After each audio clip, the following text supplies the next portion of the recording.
Before I get into today's video, guys, go check out my Patreon, links in the description below. Hey guys, how's it going? OSCO here, back with the video. Today I'm going to be showing you how to make it this heavy triplet dubstep bass. So before I go any further, let me show you what this thing sounds like.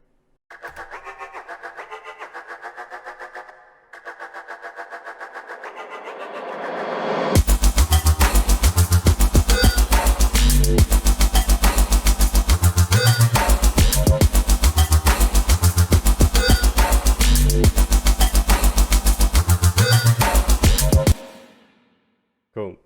So in this demo of what I'm going to break down, I have used some third party plugins, but I'm going to show you some workarounds that you can use with Ableton stock only. So let's start off with this bass here, because what I'll do is, as well, I'll zoom in for you guys so you can see what's going on. I'll break down everything step by step. Right, so here's the operator patch. So within here, it's literally just a sine wave, and the LFO is set to 12, 1/12, with the amount at 90. And I've just maxed out the level on on both outputs, set the voices to 1, and I've turned on the pitch envelope and turned the glide on, which basically just allows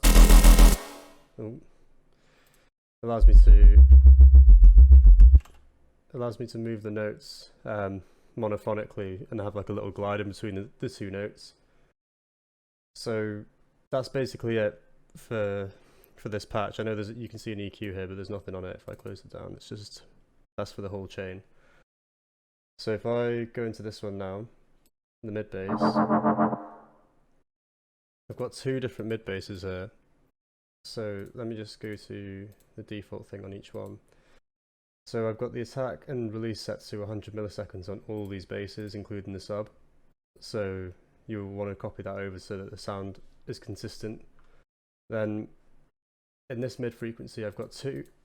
With this patch here, it's feeding into these two operators, and these two operators are set at different frequencies with a bandpass filter. So I've got one, which is a low end of the mid range, and I've got one of the upper low mids, and together they sound like that. And what I've done here, they're basically the exact same patch. You can copy it over and then move the filter up, I think. Actually no, I'll go into each one in detail. So the first patch is just a sine wave being modulated by a sine wave. There's no difference here, it's literally just a sine wave. Set to a course of 6. That's gone up by -19, and then the one above that is a course of 7, which is roughly half of that, so -30. And then I've set a bandpass filter on that to about 130 Hz, just in the middle of that gap in the EQ. And then the second patch is identical, except that I've set the if I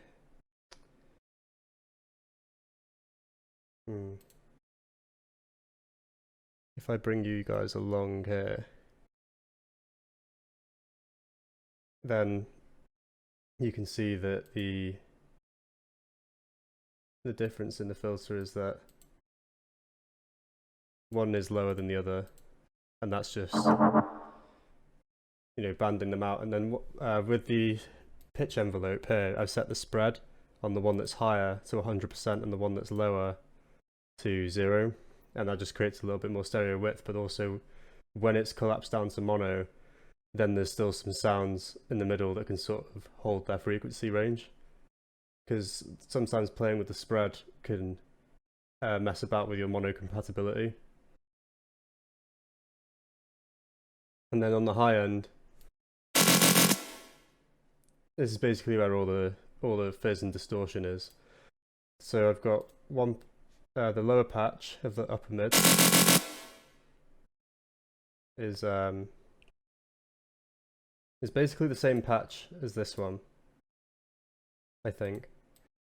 Just that the levels of each, the the levels of each operator is much higher, so the FM is more intense. I think they're even set, they're almost the same. It's almost the same frequencies on the filter as well. Just a bit more resonance and stuff. I flip between the two. So there's just a slight bit of movement, and then the same technique is applied here. So the spread is set to 100% on the top one, and the other one is set to mono. All of the LFOs are set to the same on each one. So all the destinations are turned off, and on the destination B, it's set to volume down here. So that's on every single instance of operator. Now on this high end, what I've done is EQ'd out all of it, everything until the low mids, and then I could probably get away with EQing up a little bit more. And then so what I've done here after the EQ is created one chain which is just distortion and compression and a bit of noise, and the other chain is just left empty, so you've got a clean out and then a distorted out. And I've done that because I want some of the low mids in the sound on the top end. So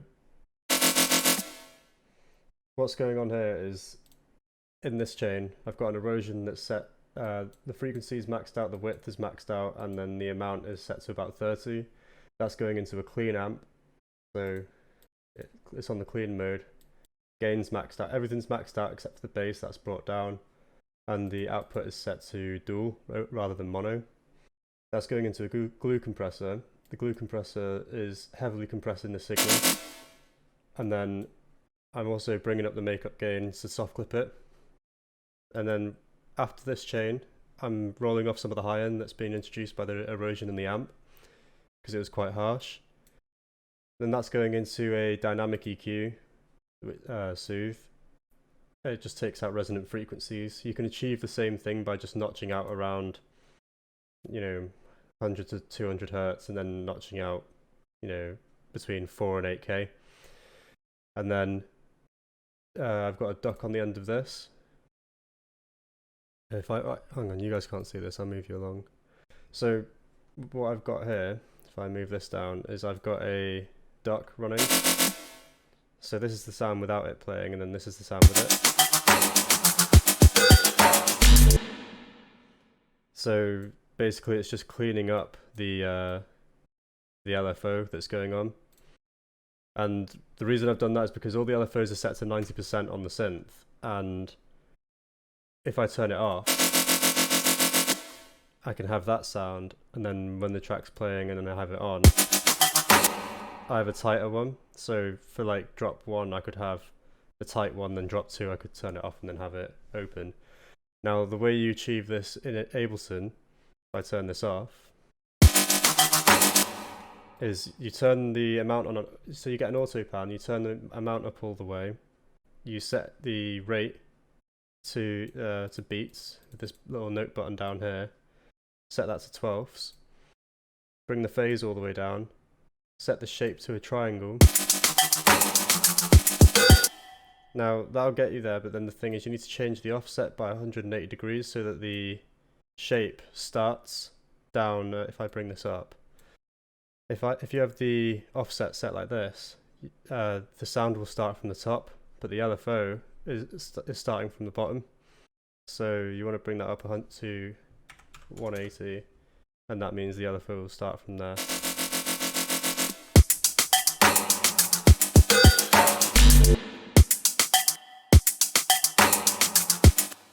So if I turn all this on,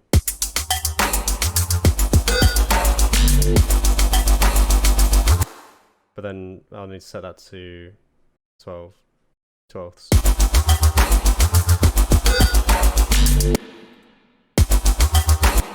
So there's no difference there. The only reason I use this is because rather than doing all that, I can just click 12ths and the triangle and it'll sort of do it for me. So yeah, that's basically how I do this. You can make variations of this by trying out different waves in the process. Once you've made it, save it, so you don't have to remake it every time if you want to use it in a track.